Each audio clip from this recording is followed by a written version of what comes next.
जी बिस्मिल्लाहिर्रहमानिर्रहीम। अस्सलाम वालेकुम।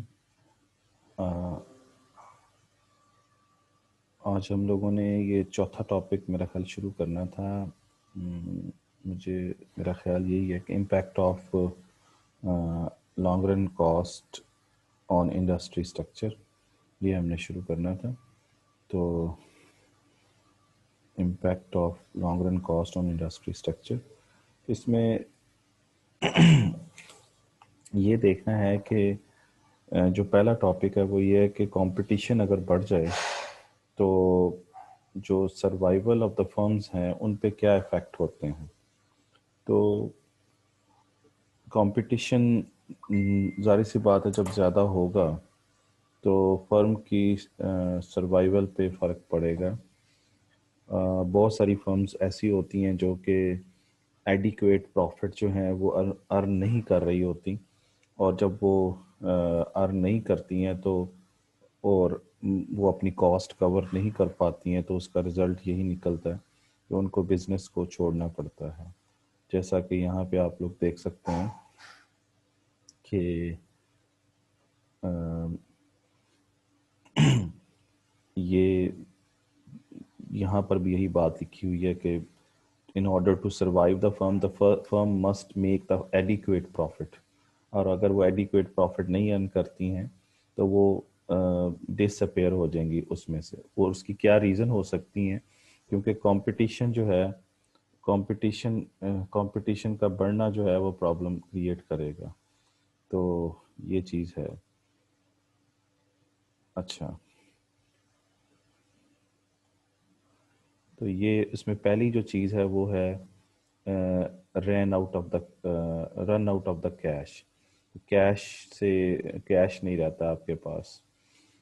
तो उसमें ये है कि प्रॉफिट की पहले बात कर देते हैं, जैसे उसने पहले समझाया हुआ है कि प्रॉफिट किसे कहते हैं। प्रॉफिट जो है वो डिफरेंस है जो कि रेवेन्यू और कॉस्ट का डिफरेंस होता है। Profit is a difference between revenue and cost. तो इसमें अगर वो प्रॉफिट नहीं अर्न करती, यानी इतनी उसके पास रेवेन्यू नहीं होती कि वो अपनी कॉस्ट को कवर कर सके, तो वो मार्केट से आउट हो जाती है। तो लॉस, यानी वो लॉस में चली जाएगी, और जो भी लॉस में जाएगी फर्म, उनको उनकी उसकी वजह यही होगी कि उनके पास कैश इतना नहीं होगा कि वो अपनी कॉस्ट को कवर कर सके। तो उन्हें ज़ाहिर सी बात है कि फिर बोरो करना पड़ेगा उस शॉर्टफॉल को कवर करने के लिए। तो वो उसको बोरोइंग भी पता नहीं उसको मिलती है कि नहीं मिलती, क्योंकि जो फर्म ज़्यादा बेहतर परफॉर्मेंस नहीं दे रही होती उसको फाइनेंशियल इंस्टीट्यूशंस भी कर्जा नहीं देते हैं।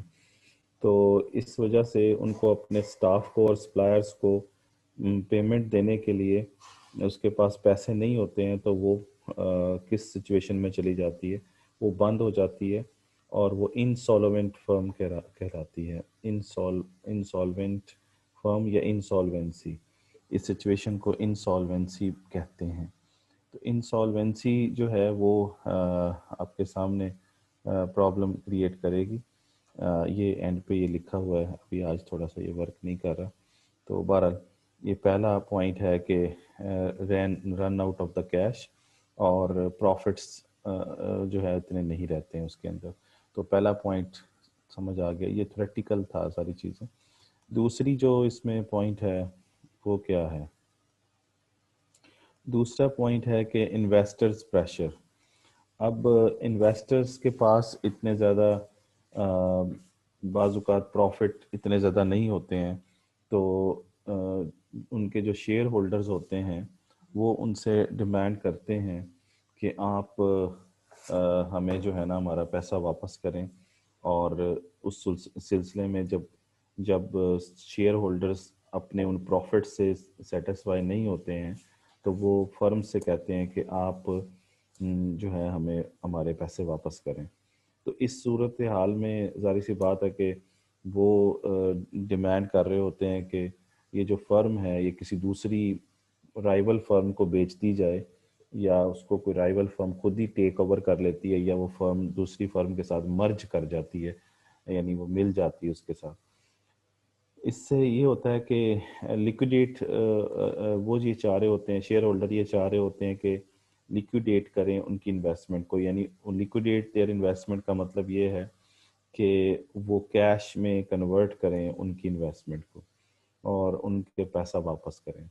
क्योंकि जितने अमाउंट के शेयर्स उन्होंने ख़रीदे होते हैं वो उन अमाउंट्स के बदले में अपना पैसा, ज़ाहिर सी बात है उतना ही पैसा मांग रहे होते हैं, तो वो लिक्विडेट करना पड़ता है। लिक्विडेट का मतलब होता है कि कैश में कन्वर्ट करना, तो वो अपनी कैश में कन्वर्ट करवाते हैं उनसे। और अगर वो ऐसा नहीं कर सकते तो वो ये कहते हैं कि आप जो है ऐसा करें कि फर्म को ब्रेकअप करें और उनके जो फर्म के जो एसेट्स हैं वो बेचें और फिर उन्हें कैश दिया जाए। तो ये इन्वेस्टर का प्रेशर होने की वजह से भी फर्म जो है वो मार्केट से आउट हो जाती है। इन्वेस्टर का मतलब यहाँ पे ये है कि शेयर होल्डर्स जिन्होंने जिन्होंने फर्म को पैसा दिया हुआ था, जिनका फर्म में पैसा लगा हुआ था, तो क्योंकि अगर मैं किसी फर्म के शेयर खरीदता हूँ तो मैं अपने आप को इन्वेस्टर कहता हूँ कि मैंने इन्वेस्ट किया है एक फलानी फर्म में, XYZ फर्म के अंदर।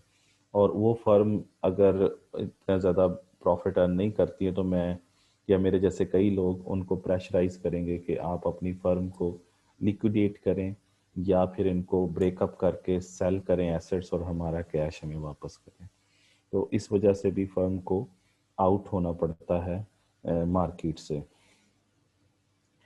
और तीसरी जो बात है इसके अंदर वो ये है कि इंडस्ट्री को छोड़ना पड़ता है, क्योंकि बाज़ औक़ात मैनेजमेंट फिर ये डिसाइड करती है कि एसेट्स जो हैं और स्टाफ जो हैं वो कहीं और जगहों पर ज़्यादा प्रॉफिटेबल हो सकते हैं हमारे इस इंडस्ट्री की निस्बत।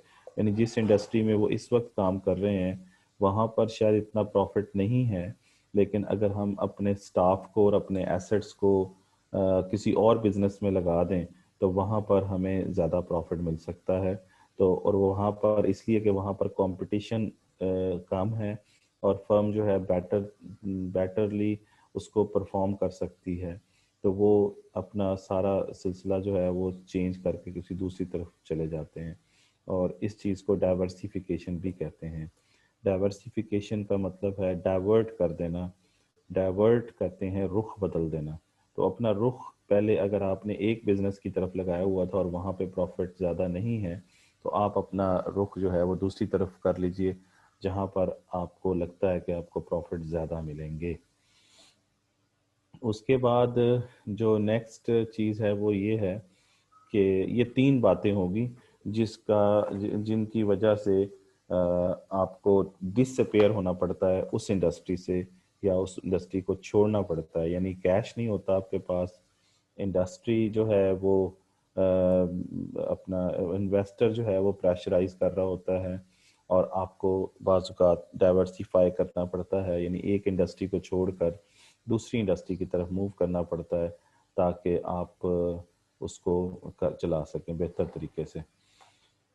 तो इसके बाद इसने यहाँ पर बताया हुआ है कि दो जो हैं वो हैं वजूहात जिनकी वजह से फर्म के प्रॉफिट जो हैं वो कम हो जाते हैं। दो दो रीजंस हो सकती हैं। पहली रीज़न क्या है, उसमें है कि रिड्यूसिंग प्राइसेस और दूसरा है इंक्रीजिंग कॉस्ट। तो इसका मतलब ये है कि ये दो वजूहात हैं जिनकी बिना पर फर्म के प्रॉफिट कम हो जाते हैं नॉर्मली। उसमें पहला जो वजह है वो है रिड्यूसिंग प्राइसेस। तो फर्म क्या करती हैं, फर्म अपना सेल बढ़ाने के लिए और मार्केट शेयर बढ़ाने के लिए अपनी प्राइसेस में कमी लेके आती है, यानी डिस्काउंट देयर प्राइसेस। तो जब वो प्राइसेस को डिस्काउंट करती हैं, यानी प्राइसेस में कमी करती हैं, तो उनका प्रॉफिट जाहिर सी बात है कि वो कम हो जाता है। क्योंकि अगर आपने मार्केट में अपना सेल बढ़ानी है या मार्केट शेयर बढ़ानी है, तो आपको प्राइसेस को क्या करना पड़ेगा, रिड्यूस करना पड़ेगा। और अगर आपके राइवल्स ने ऐसा कर दिया तो आप खुद ही मार्केट से आउट हो जाएंगे, क्योंकि अगर आप नहीं करते और आपके राइवल्स जो हैं वो सेल बढ़ाने के लिए या मार्केट शेयर बढ़ाने के लिए आप कीमतों में कमी कर लेते हैं, डिस्काउंट कर लेते हैं, तो वो उस तरफ चले जाएंगे और आपकी सेल कम हो जाएगी। दूसरी चीज़ ये है कि कॉस्ट। तो बाज़ औक़ात ऐसा होता है कि फर्म जो है वो दोबारा से वही बात है कि सेल को बढ़ाने के लिए या मार्केट शेयर बढ़ाने के लिए ऑफर करती है, कस्टमर को बेटर प्रोडक्ट देती है, सर्विस देती है और प्रमोशन पर बहुत ज़्यादा खर्चा करती है, एडवर्टीजमेंट करती है, जिसकी वजह से उनके कॉस्ट जो है वो बहुत ज़्यादा बढ़ जाती है। और जिसकी वजह से जब कॉस्ट बढ़ती है तो वो इंडस्ट्री में एग्जिस्ट नहीं कर पाते, उनको उनको इंडस्ट्री को छोड़ना पड़ता है। तो ये एक और प्रॉब्लम सामने आपके आ गया कि ये उनको छोड़ना पड़ती हैं सारी चीज़ें। तो बहरहाल ये है।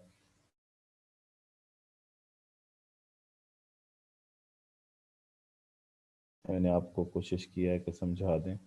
अच्छा, उसके बाद जो नेक्स्ट क्वेश्चन है वो है minimum efficient scale. Minimum efficient scale जो है वो क्या है? मिनिमम एफिशिएंट स्केल मैं आपको समझाता हूँ दोबारा से। अगर यहाँ पर बुक, जस्ट होल्ड ऑन, ये मेरा ख्याल है कोई ओपन नहीं हुआ, 1 मिनट होल्ड कीजिएगा।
ये इसका थोड़ा सा वो स्क्रीन वर्क नहीं कर रही आज दोबारा से।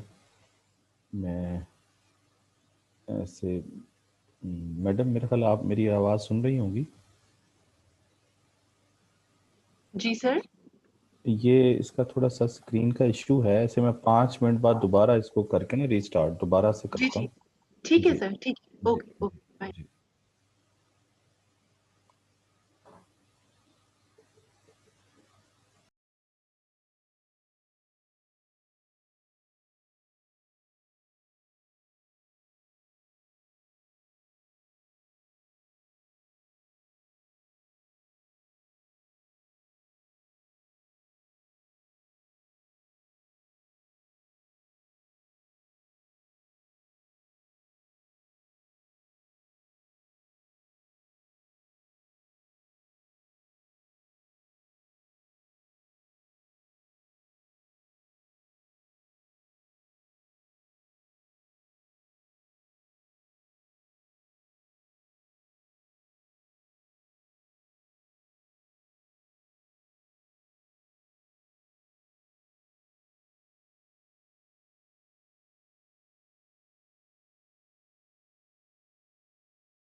जी मैडम, शुरू कर लें?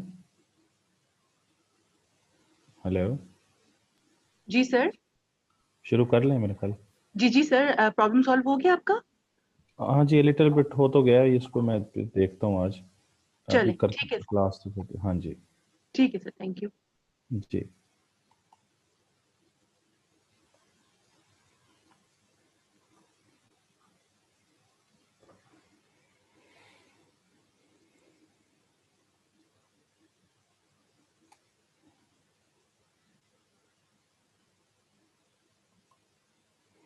जी, सॉरी फॉर इनकन्वीनियंस।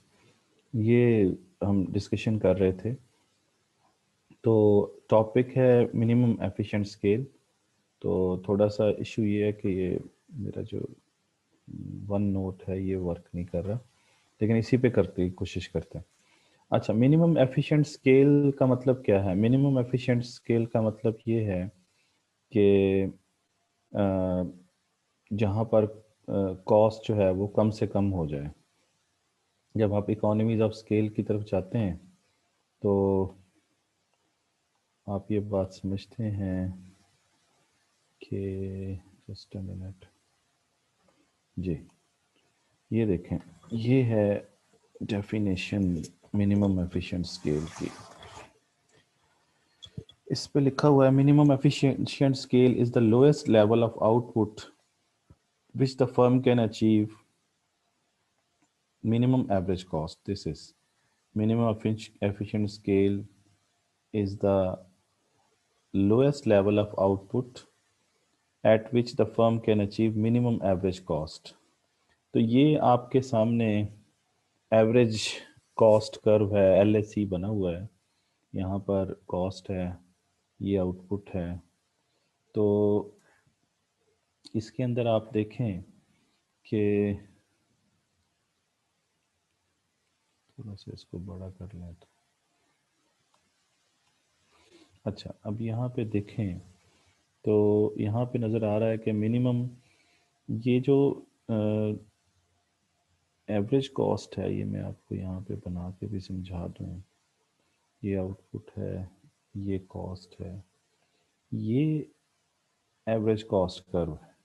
और यहाँ पे देखें, इस आउटपुट लेवल पे जो एवरेज कॉस्ट है वो सबसे कम है।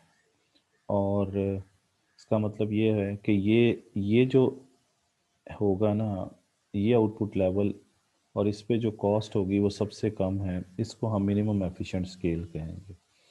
जिस जिस कॉस्ट पर, या ये कहिए कि जिस आउटपुट लेवल पर, और जिस आउटपुट लेवल पर एवरेज कॉस्ट कम से कम होती है, उसे मिनिमम एफिशिएंट स्केल कहते हैं।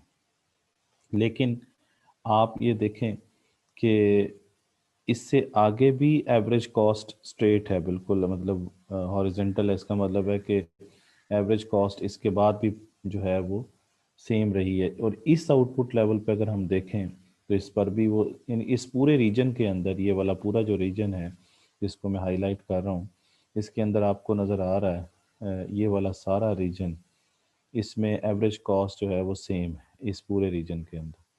लेकिन इस के अंदर हमने ये वाली जो आउटपुट, इसके बाद अगर एवरेज कॉस्ट देखें तो बढ़ना शुरू होती है ऐसे। तो इस ये है क्यू मैक्स, जो हमने पिछले लेक्चर में भी डिस्कस कर रहे थे। ये क्यू मिन है, ये क्यू मैक्स है। तो ये अगर देखते हैं, अगर वन नोट काम करना शुरू कर दे तो वहाँ ज़रा ज़्यादा बेहतर आपको समझा देंगे। इसका कोई इशू है, ये स्क्रीन इसकी वर्क नहीं कर रही है, ठीक है ना जी। तो बहरहाल यहीं से समझ लीजिए, इसी जगह से।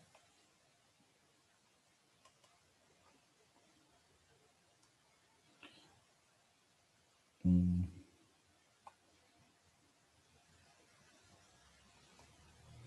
जी, यहीं से देख लीजिए। तो इसका मतलब ये है कि इसका मतलब ये समझ आ गई बात आपको? तो ये जो ये ये जो मैंने आपको बताया है कि लोएस्ट लेवल ऑफ आउटपुट, ये लोएस्ट लेवल ऑफ आउटपुट के ऊपर जो एवरेज कॉस्ट है वो क्या होनी चाहिए, मिनिमम होनी चाहिए। तो जो यानी eight lowest level of output average cost is minimum, तो वो जो लोएस्ट लेवल ऑफ आउटपुट होगा ना वो आपका मिनिमम एफिशिएंट स्केल होगा। ये है इतनी सी कहानी। तो ये वाला जो आउटपुट है ये क्यू एम ई एस है, क्योंकि इस जगह पर आउटपुट इस आउटपुट लेवल पे एवरेज कॉस्ट क्या है, वो मिनिमम है। तो जिस आउटपुट लेवल पर एवरेज कॉस्ट मिनिमम होगी वो मिनिमम एफिशिएंट स्केल कहलाएगा। ठीक है जी। और अगर आप मिनिमम एफिशिएंट स्केल से पहले प्रोड्यूस कर रहे हैं तो आपको लॉसेस भी हो सकते हैं। ये देखें, यहाँ पर उसने फर्ज किया हुआ है कि दो फर्म्स हैं, एक ए फर्म है और एक बी फर्म है। ए फर्म देखें इस जगह पे प्रोड्यूस कर रही है, इस जगह पे, और बी फर्म कर रही है इस जगह पर। तो दो फर्म है और मिनिमम एफिशिएंट स्केल ये है क्योंकि इस जगह पर कॉस्ट सबसे कम है। अच्छा, तो अब यहाँ पर देखें तो मार्केट प्राइस आपके सामने ये है, ये मार्केट प्राइस है, ये मार्केट प्राइस फिक्स रखी हुई है। अब अगर ए फर्म ने अगर इस मिनिमम एफिशिएंट स्केल से पहले प्रोड्यूस किया है तो उसके नतीजे में उसकी जो कॉस्ट है, अगर हम इसी आउटपुट लेवल को कॉस्ट कर्व पे ले जाएं, जैसे ये मैं लेके जा रहा हूँ, तो ये कॉस्ट कर्व है, ये एवरेज कॉस्ट कर्व है ना, एल ए सी जिसे कहते हैं आप, लॉन्ग रन एवरेज कॉस्ट। तो ये एक्चुअली एल ए सी है। ठीक है ना जी। तो आप देखेंगे कि ए फर्म की जो कॉस्ट है वो ये आ रही है, ये सी ए लिखा हुआ है यहाँ, कॉस्ट ऑफ ए फर्म। लेकिन जो प्राइस चार्ज कर रही मार्केट में जो प्राइस है वो ये है, कॉस्ट ज़्यादा है प्राइस कम है, तो इतना लॉस बेयर कर रही है कौन भला, ए फर्म। ये क्या है, लॉस टू फर्म ए है। क्यों है, क्योंकि वो मिनिमम एफिशिएंट स्केल से कम प्रोड्यूस कर रही है। लेकिन अगर हम देखें बी फर्म, तो B firm minimum efficient scale तो ये है, लेकिन इससे आगे भी तो आउटपुट क्या है, अपना कॉस्ट क्या है, सेम है। तो उसने चाहे बी फर्म यहाँ पे प्रोड्यूस कर ले इस जगह पे, या इससे आगे इस तक, इस रेंज तक, यानी यहाँ से लेके यहाँ तक, इस रेंज तक कहीं भी प्रोड्यूस कर ले, उसकी कॉस्ट वही रहेगी जो मिनिमम एफिशिएंट स्केल पर आ रही है। तो उसने फर्म ने मिनिमम एफिशिएंट स्केल से थोड़ा सा आगे प्रोड्यूस किया यहाँ पर, और उसकी जो कॉस्ट है इस एल ए सी कर्व से जाके देख लें तो वो सी बी है। इसका मतलब ये है कि वो ज़रूरी नहीं कि वो यहीं पे प्रोड्यूस करे, वो इस जगह पर भी कर सकती है जिसको हमने क्यू एम ई एस कहा है, यानी क्यू एम ई एस ही क्यू बी हो, अगर बी फर्म भी इसी जगह पे प्रोड्यूस कर रही हो, या इस पॉइंट से लेके जहाँ तक मैंने टिक मार्क किया यहाँ तक कर रही हो, क्योंकि इसके बाद तो कॉस्ट ऊपर चली जाएगी ना, जैसे ये जा रही है कॉस्ट ऊपर, तो इस पॉइंट से इस पॉइंट के दरमियान कहीं पर भी प्रोड्यूस कर लें, या बेहतर है कि यहाँ पे प्रोड्यूस कर ले जहाँ पर मिनिमम एफिशिएंट स्केल है। तो मिनिमम एफिशिएंट स्केल पर प्रोड्यूस करके उसकी जो कॉस्ट आ रही है वो ये आ रही है सी बी की, सी बी जिसे कह रहे हैं, और मार्केट में जो प्राइस है वो पी नॉट है, ये आपके सामने। तो पी नॉट ज़्यादा है सी बी से, इसका मतलब ये हुआ कि for firm B C P not is greater than cost of B. तो फर्म बी क्या कर रही है, वो अर्न कर रही है प्रॉफिट। लेकिन जो फर्म ए है, फॉर फर्म ए उसके अंदर देखें तो उसकी जो कॉस्ट है ए की वो ग्रेटर देन है किससे, प्राइस से। तो इसकी वजह से उसे क्या हो रहा है, लॉस हो रहा है कि कॉस्ट ज़्यादा है प्राइस कम है। मतलब फॉर एग्जांपल ये फ़र्ज़ कर लीजिए 15 रुपये है, ये फ़र्ज़ कर लीजिए 10 रुपये हैं, और ये 5 हैं। तो ए फर्म 5 रुपया जो है वो प्रॉफिट अर्न कर रही है, ये वाला हिस्सा फर्ज किया है ना हमने, ये प्रॉफिट अर्न कर रही है, और बी फर्म जो है वो प्रॉफिट अर्न कर रही है, और ए फर्म जो है वो लॉस बेयर कर रही है। तो ये बात क्लियर होगी आपको। इसको 15 नहीं तो 12 कर लीजिए। तो 2 रुपये का लॉस हो रहा है उसको, और 5 रुपये का प्रॉफिट हो रहा है इसको, क्योंकि सी नॉट की ए फर्म की जो कॉस्ट आ रही है वो 12 रुपये है, और जो प्राइस है वो 10 रुपये है। तो 10 रुपये कमा के 12 रुपये लगाएं तो 2 रुपये लॉस होता है। इधर देखें तो ये इसकी जो कॉस्ट है बी की वो कितनी है, 5 रुपये है, और यानी 10 रुपये वो कमा रही है और 5 रुपये उसका क्या है, कॉस्ट है, तो 5 रुपये उसका प्रॉफिट हो रहा है। तो इससे ये पता चला है कि जो बी फर्म है वो किस में चली गई है, वो लॉस में चली गई है। बी फर्म लॉस में है और ए फर्म जो है प्रॉफिट में है। लेकिन अगर मतलब ये कि ये यहाँ से समझ लीजिए दोबारा से कि ये ए फर्म है, और ए फर्म ये इसकी कॉस्ट ये आती है, और ये क्या है, ये प्राइस है। तो प्राइस ये इतना क्या है, लॉस बेयर कर रही है। लेकिन जो बी फर्म है वो फर्ज करें यहीं पे प्रोड्यूस कर रही है इस जगह पर, तो इस जगह पे प्रोड्यूस करने के नतीजे में उसको क्या हो रहा है, ये वाला हिस्सा उसको प्रॉफिट में जा रहा है, ये प्राइस है। समझ गया ना? तो ये है जी स्टोरी। अच्छा, तो मिनिमम एफिशिएंट स्केल क्या होता है? Minimum efficient scale lowest level of output होता है जहाँ पर फर्म की एवरेज कॉस्ट मिनिमम होती है। क्योंकि ये देखें, यहाँ इस पॉइंट से लेके इस पॉइंट तक एवरेज कॉस्ट मिनिमम ही है, ये सारा रीजन। तो हमने ये वाला नहीं लेनी, ये वाला एम ई एस नहीं होगा बल्कि लोएस्ट होगा। तो लोएस्ट पॉइंट कौन सा है, ये वाला है, इस जगह पे है। तो इसको हमने मिनिमम एफिशिएंट स्केल कहना है, इसको नहीं कहना। हालांकि इस पॉइंट पर भी, इस आउटपुट पर भी, जैसे क्यू मैक्स का है, यहाँ पर भी एवरेज कॉस्ट वही है जो एम ई एस पे आई थी, मिनिमम एफिशिएंट स्केल पे आई थी। मिनिमम एफिशिएंट स्केल होता ही वो है जहाँ पर एवरेज कॉस्ट सबसे कम हो। लेकिन आप देखेंगे वो तो पूरा एक रीजन बन जाता है। तो इसलिए उसने कहा कि आप पूरा रीजन नहीं लेंगे, लोएस्ट लेवल ऑफ आउटपुट लेंगे। ठीक है जी। अच्छा, अब ये बाकी डिटेल इसमें से पढ़ लीजिएगा, ये मैंने अभी आपको समझा दी। फिर आगे चलें नेक्स्ट इसके अंदर, तो आपको नज़र आएगा कि मिनिमम एफिशिएंट स्केल जो है वो इंडस्ट्री टू इंडस्ट्री वेरी करता है।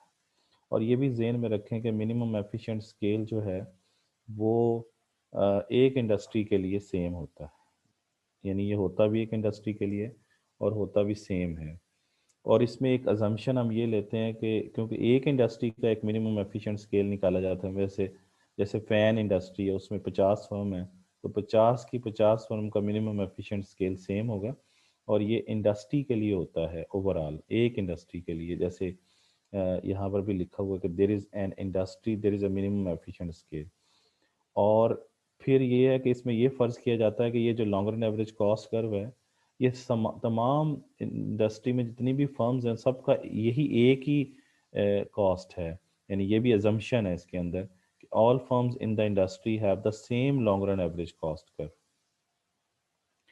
यानी ये एक मतलब मुश्किल सी बात है कि तमाम जो इंडस्ट्री में फर्म्स हों, यानी 50 फर्म्स हों तो 50 फर्म की एवरेज कॉस्ट एक जैसी हो, लेकिन इसमें फ़र्ज़ किया गया कि सिमिलर है। सिमिलर है, इसमें फ़र्ज़ किया गया कि similar long run average cost है। इसलिए इसी डायग्राम में हमने ए फर्म को भी शो कर दिया, इसी डायग्राम में बी। तो इसका मतलब भी यही था कि एवरेज कॉस्ट ए के लिए भी सेम है और बी के लिए भी सेम है, एवरेज कॉस्ट जो है। लेकिन अब प्रोड्यूस कहाँ पे करते हैं, तो ए फर्म यहाँ कर रही है, बी फर्म यहाँ कर रही है, ये उसकी मर्जी है कि वो प्रोड्यूस कहाँ पे करते हैं। लेकिन एवरेज कॉस्ट सबके लिए सेम है, तो उनको प्रोड्यूस कहाँ पे करना चाहिए वो मैंने आपको बता दिया कि उनको प्रोड्यूस कहाँ पे करना चाहिए। ठीक है ना जी? तो ये क्लियर होगी बात आपको? अच्छा, अब नेक्स्ट जो इसके अंदर just a minute, again this is creating problem.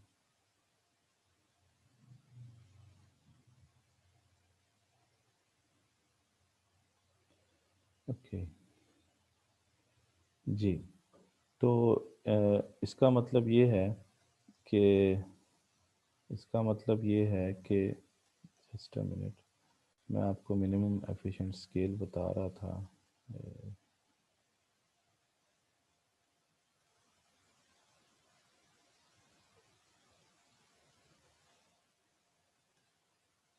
जी, तो ये मिनिमम एफिशिएंट स्केल के हवाले से देखें तो यहाँ पर हमें नज़र ये आता है कि फर्म टू फर्म जो है ये मिनिमम एफिशिएंट स्केल जो है वो वेरी करता रहता है। 12, तो दैट ये देखना पड़ेगा।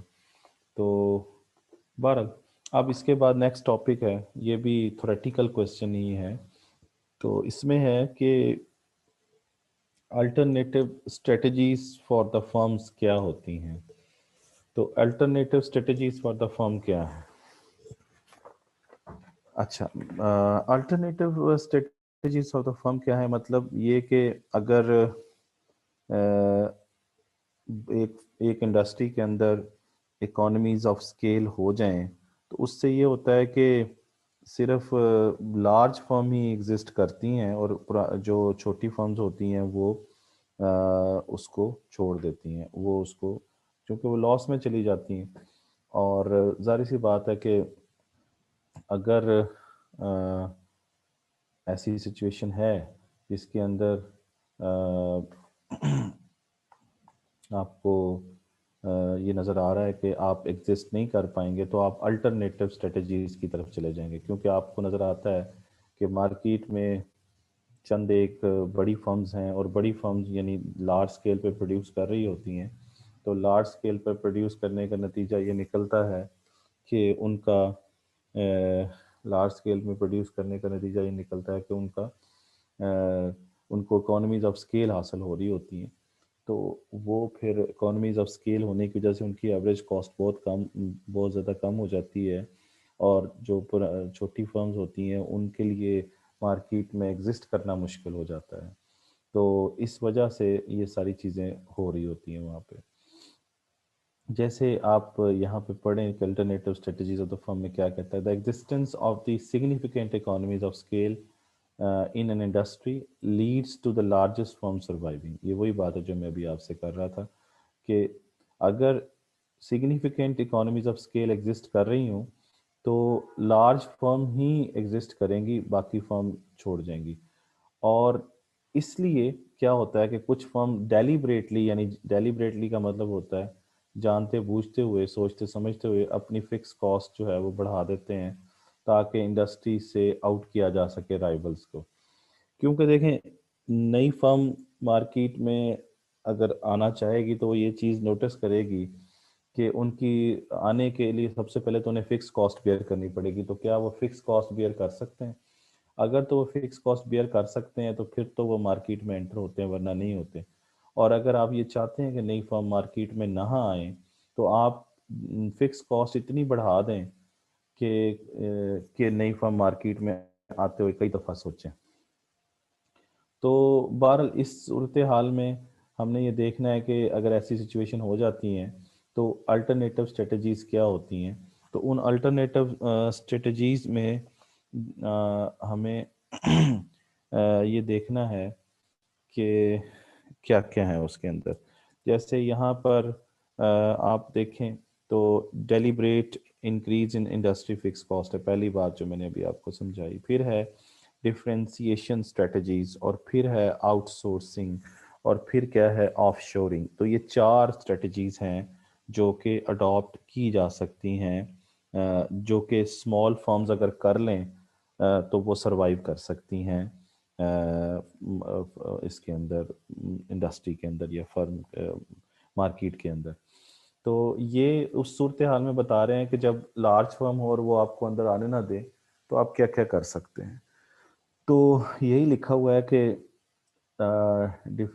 ये जो मैंने अभी आपको बताया कि आउटसोर्सिंग कर ले और ऑफशोरिंग कर ले, जिससे स्मॉल फर्म सरवाइव कर सकती हैं। ठीक हो गया जी। आपको इकोनॉमीज ऑफ स्केल जो होती हैं बहुत सारी इंडस्ट्रीज ऐसी होती हैं जिनमें इकोनॉमीज ऑफ स्केल इतनी ज़्यादा अवेलेबल भी नहीं होती हैं। जैसे इसने एग्जांपल दिया, हेयर ड्रेसिंग है या प्लम्बिंग है या रिप्लेसमेंट विंडोज़ हैं, ये वाली जो मतलब ख़ास तौर पर जो सर्विसेज होती हैं उनके अंदर आपको इकोनॉमीज ऑफ स्केल इतनी ज़्यादा नज़र नहीं आती हैं। तो इसलिए वहाँ पर कंपटीशन जो है वो ज़्यादा होता है। लेकिन बहुत सारी फर्म्स ऐसी होती हैं जहाँ पर ये चीज़ें मौजूद भी होती हैं। अच्छा, बहरहाल अब ये देखते हैं कि आप क्या करें। इसमें पहली चीज़ ये है कि आप को जब ये नज़र आ रहा हो कि यानी पहली जो चीज़ है वो है deliberate increasing of industries fix cost. यानी अगर कुछ इंडस्ट्रीज़ में टेक्निकल इकोनॉमीज ऑफ स्केल बहुत थोड़ी हों तो इसकी वजह से क्या होगा कि मार्केट में लार्ज नंबर ऑफ सप्लायर जो होंगे वो मार्केट में आ जाएंगे। ठीक है ना जी। और अगर आप ये चाहते हैं कि मार्केट में कंपटीशन जो है वो कम हो तो उसके लिए आपको हाई कॉस्ट ऑफ ऑपरेशन जो है वो रखनी पड़ेगी, जिसके नतीजे में नई फर्म जो है वो आ ही ना सकें और वो और क्या करें, वो अपने आप को अनप्रॉफिटेबल फील करें, जिसके नतीजे में वो नहीं आएंगी। देखें, आप फॉर एग्जांपल सीमेंट की बात करें तो सीमेंट के अंदर आप अगर आप जाने का सोचें भी कि मैं सीमेंट की फैक्ट्री लगा लूं तो आपको पता चलेगा कि उसको इस्टेब्लिश करने के लिए भी आपको अरबों रुपया चाहिए। तो आप उसकी फिक्स कॉस्ट इतनी ज़्यादा है तो आप कभी भी उसमें एंटर नहीं होते। जहाँ पर भी नई फर्म के लिए फिक्स कॉस्ट बढ़ जाएगी वहाँ पर वो एंटर होना थोड़ा उनके लिए मुश्किल हो जाएगा। जैसे बहुत सारे बिजनेसेस ऐसे हो सकते हैं जिनके अंदर लोग को नज़र आ रहा है कि प्रॉफिट बहुत ज़्यादा है, लेकिन उनको पहले इस्टेब्लिश करते हुए उनको कॉस्ट बहुत ज़्यादा आती है तो वो उस बिज़नेस में एंटर नहीं होते हैं। तो ये एक स्ट्रेटजी है कि if you want to exist in the industry or market, or if you want to survive in the market, you have to deliberately increase the fixed cost of the industry। तो fix cost ऐसे ज़्यादा हो अगर तो उस industry में आप जल्दी सरवाइव कर जाएंगे क्योंकि उसमें नई फर्म आ नहीं सकेंगी। दूसरा जो है वो है डिफरेंशिएशन स्ट्रेटजीज। डिफरेंशिएशन स्ट्रेटजीज के हवाले से माइकल पोर्टर है, ये उसने हमें जेनेरिक स्ट्रेटजीज बताई हैं और वो ये समझते हैं कि ये हमारे पास 4 तरह की स्ट्रेटजीज हो सकती हैं जिनको फोकस कर सकते हैं तो और आप उसमें परफॉर्म कर सकते हैं। वो 4 स्ट्रेटजीज क्या हैं वो मैं अभी आपको डिस्कस करता हूँ। इन्होंने एक इसमें मैट्रिक्स बनाया है, वो मैं मैट्रिक्स अभी आपको बना के समझाता हूँ। असल में ये वर्क नहीं कर रहा आज वन नोट जो है, वरना ये आसानी से समझ आ जाती चीज़ें। तो मैं खुद भी डिस्टर्ब हूँ इस वजह से, मशीन वर्क नहीं करती सही जब।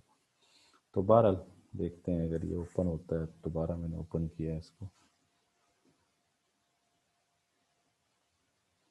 No not at all, it's not working. चलें, कोई मसला नहीं, हम उसी से ही पढ़ लेते हैं। तो ये मेरा ख्याल है कि आपको ये शेयर हो रही होगी। इसके अंदर आप देखें कि इसमें स्ट्रेटजीज डिफरेंशिएशन स्ट्रेटजीज बताई हुई हैं आपको। तो ये माइकल पोर्टर हैं, ये बिजनेस के हैं। इसमें 4 चीज़ें बताई हुई हैं, यहाँ पे तो 3 लिखी हुई हैं लेकिन एक्चुअली ये 4 स्ट्रेटजीज हैं जो कि आप फोकस कर सकते हैं। अब ये क्या है इसको समझने के लिए आपको मैं एक यहाँ पे जस्ट अ मिनट रुक जाओ भाई, यही प्रॉब्लम हो रहा है।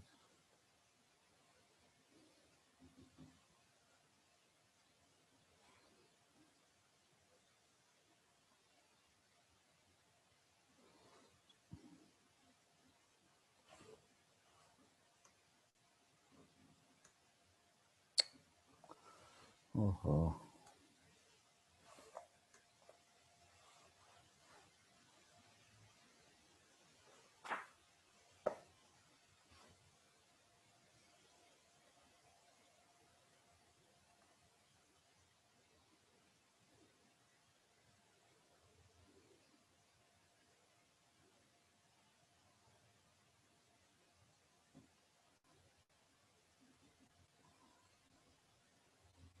ये होल्ड कीजिएगा ज़रा, ये ठीक हो जाए। ये ना वो वर्क कर रहा है ना ये वर्क कर रहा है।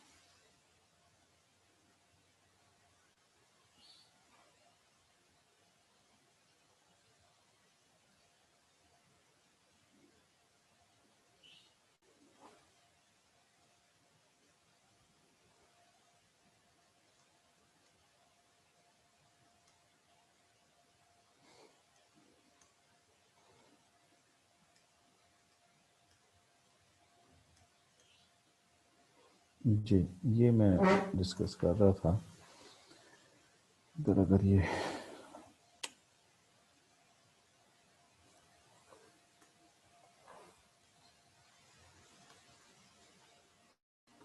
चलें यहीं पर ही इसको बनाने की कोशिश कर लेते हैं, कुछ स्पेस हमें मिल जाए तो।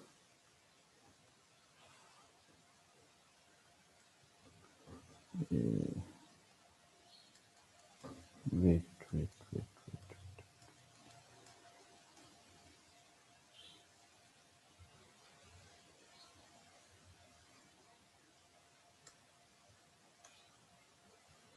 अच्छा जी, यहाँ पे कोशिश कर लेते हैं। बिस्मिल्लाहिर्रहमानिर्रहीम। ये आज थोड़ा सा ऐसे प्रॉब्लम कर रहा है, तो इसमें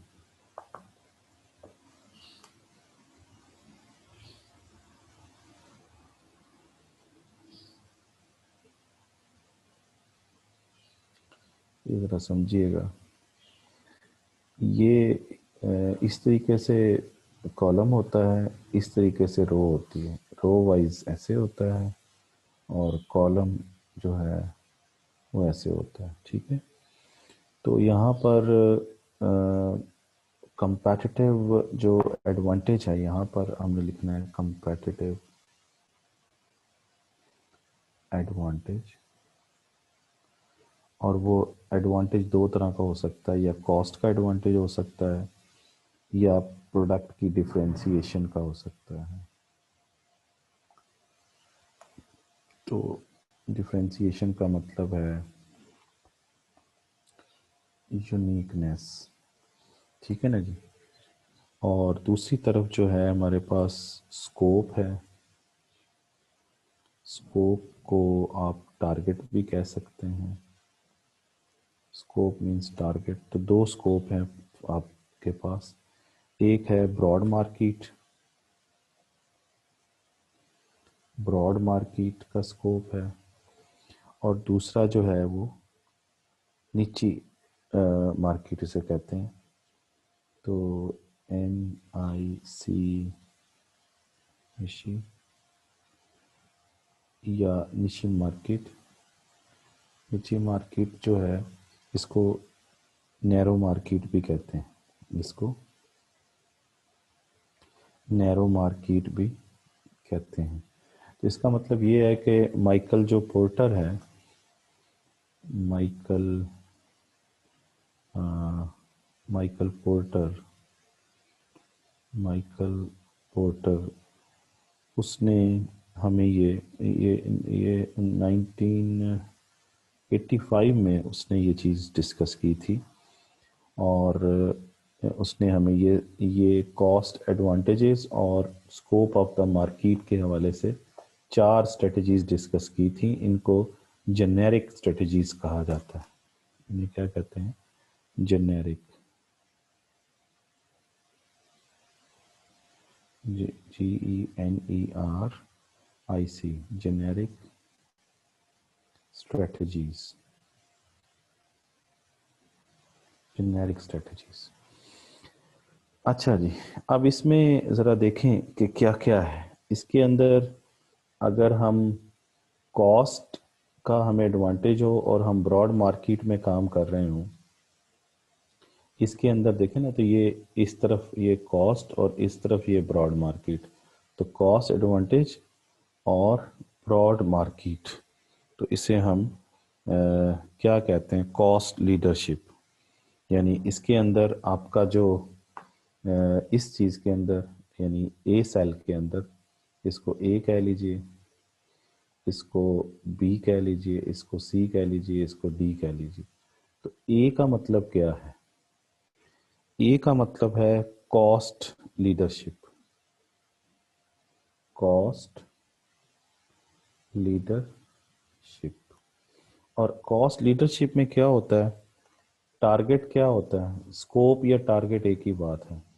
तो टारगेट होती है ब्रॉड मार्केट, ठीक है ना जी। तो target is broad market. Target is broad market. Broad market का मतलब है जहां पर लार्ज डिमांड होती है। ब्रॉड मार्केट का क्या मतलब होता है, जहां पर डिमांड चीज़ों की लार्ज होती है। और ये इसका स्कोप या टारगेट आ गया। और इसके अंदर आप क्या करते हैं, लोएस्ट पॉसिबल प्राइस को क्यों ऑफर करते हैं, क्योंकि आपको एडवांटेज किस चीज़ का होता है, कॉस्ट का होता है। तो जिस फर्म को कॉस्ट का एडवांटेज हो तो वो कम कीमत पर ऑफर करती है चीज़ों को बेचने के लिए, तो उसे इसलिए उसको कॉस्ट लीडरशिप कहते हैं। तो कॉस्ट लीडरशिप क्या है कि उसका मार्केट ब्रॉड होती है and offer the lowest possible price to the firm, to the buyers.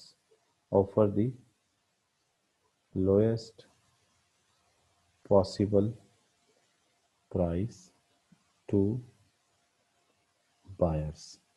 तो ये क्या बन जाता है, कॉस्ट लीडरशिप।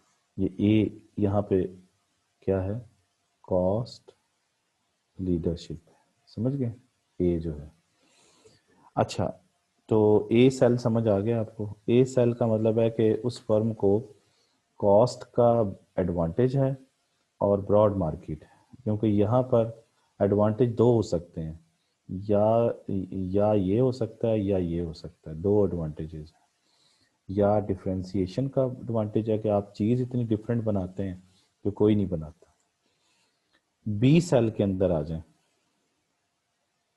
बी सेल को हम क्या कहते हैं, इसको हम कहते हैं डिफरेंशिएशन लीडरशिप। उसको कॉस्ट लीडरशिप, इसको क्या कहते हैं, डिफरेंशिएशन लीडरशिप कहते हैं। ये यहाँ पे भी लिख लें, डिफरेंशिएशन लीडरशिप। तो डिफरेंशिएशन लीडरशिप पे बात करते हैं। अच्छा, यहाँ पर आप देखें कि यहाँ पे आप देखें कि यहाँ पर एडवांटेज किस चीज़ का है। अच्छा, मार्क स्कोप वही रहेगी, यहाँ पर स्कोप ब्रॉड ही रहेगी, यानी टारगेट क्या रहेगा, ब्रॉड मार्केट। लेकिन अब एडवांटेज पहले कॉस्ट का था ना इधर ए के अंदर, अब जो एडवांटेज हो रहा है वो बी के अंदर आपको नजर आएगा। क्या हो रहा है, बी के अंदर डिफरेंशिएशन या यूनिकनेस का एडवांटेज है। तो आप इसमें भी इसी तरह लिखेंगे कि टारगेट इज ब्रॉड मार्केट, दोबारा से है ना, इसके अंदर target is broad market, product has a unique features. और इसके अंदर प्रोडक्ट को क्या होता है, हैज़ यूनिक फीचर्स। तो ये बी हो गया, ठीक है ना जी। ठीक, ठीक हो गया ना जी। Product has unique features. अच्छा, अब इसके बाद सी पे देख लीजिए। सी में क्या होता है, सी में देखें तो एडवांटेज किस चीज़ का होगा, कॉस्ट का, क्योंकि सी जो सेल है उसमें हम जो पढ़ेंगे वो एडवांटेजेस को मैंने अभी बताया कि इसको एडवांटेजेस दो होते हैं, एक कॉस्ट का और एक डिफरेंशिएशन का, और इन दोनों को आपने कॉलम वाइज पढ़ना है। तो सी में भी कॉस्ट का एडवांटेज आ रहा है, और लेकिन मार्केट चेंज हो गई है सी के अंदर। मार्केट कौन सी आ गई है, निची मार्केट आ गई है। तो सी को हम कहते हैं सी सेल को हम कहते हैं cost focus. Cost focus. Cost focus में क्या होता है जी, टारगेट अब मार्केट का चेंज हो गया ना, टारगेट या फोकस जिसे आप कह रहे थे, स्कोप कह रहे थे, टारगेट इज निची मार्केट और जो ऑफर किस पे करना है, वही लोएस्ट पॉसिबल प्राइस पे, क्योंकि आपकी कॉस्ट कम है। And offer at lowest possible price to the buyers. ये तीन हो गए। और डी क्या है, इसको सी को क्या कहेंगे आप, सी को आप कहेंगे cost focus, that is called cost focus. और जो डी है उसको हम कहेंगे डिफरेंशिएशन फोकस, डिफरेंशिएशन फोकस। अब इसमें डिफरेंशिएशन फोकस में क्या होता है, ये देखें, ये इधर से पढ़ें तो ये एडवांटेज किस चीज़ का आ रहा है, डिफरेंशिएशन का आ रहा है। और मार्केट कौन सी आ रही है, वो निशी मार्केट आ रही है। तो टारगेट इज निची मार्केट,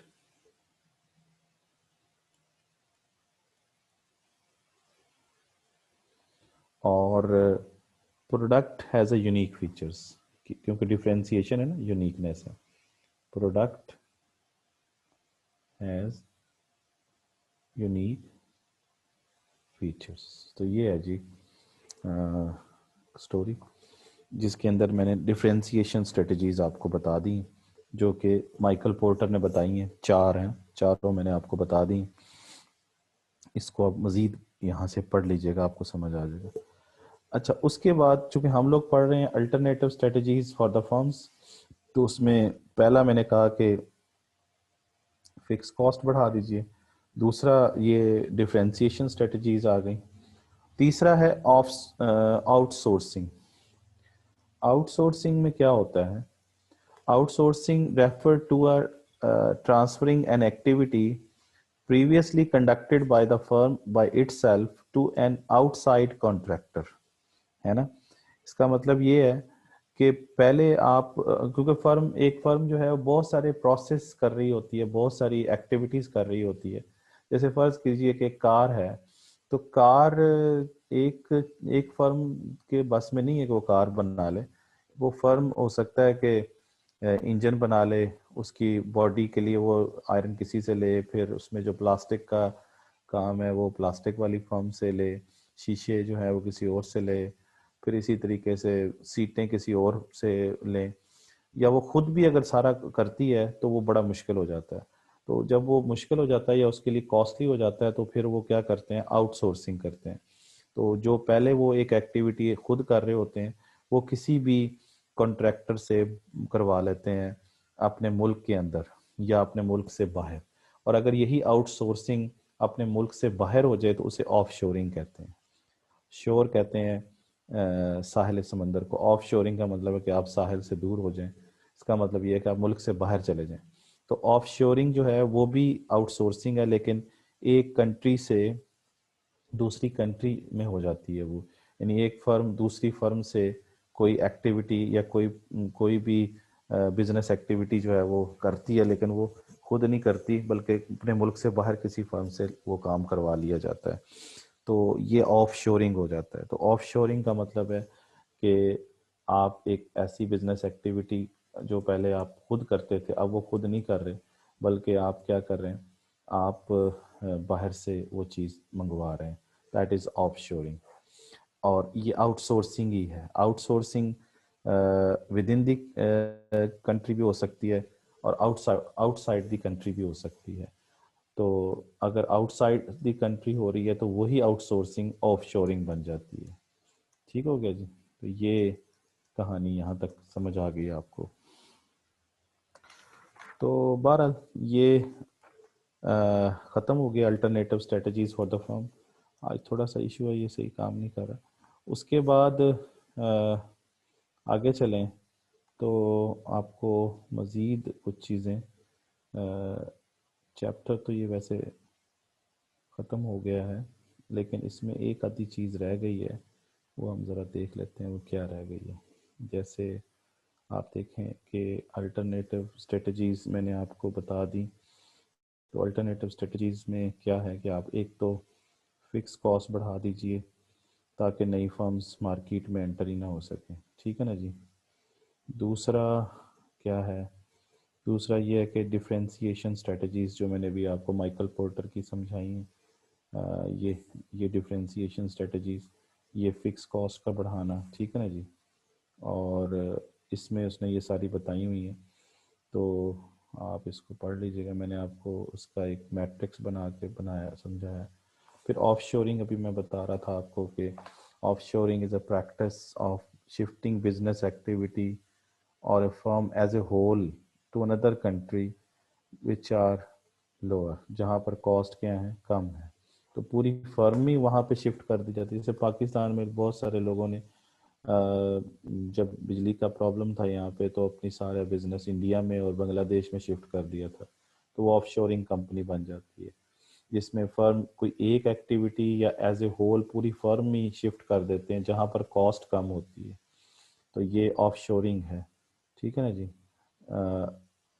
ये बात समझ आ गई आपको? अच्छा, इसी तरीके से ऑफशोरिंग के बाद बाद बाद बाद बाद अच्छा, बहरहाल ये चीज़ ख़त्म हो गई। अब ये चैप्टर भी ख़त्म हो गया। इसके अंदर एक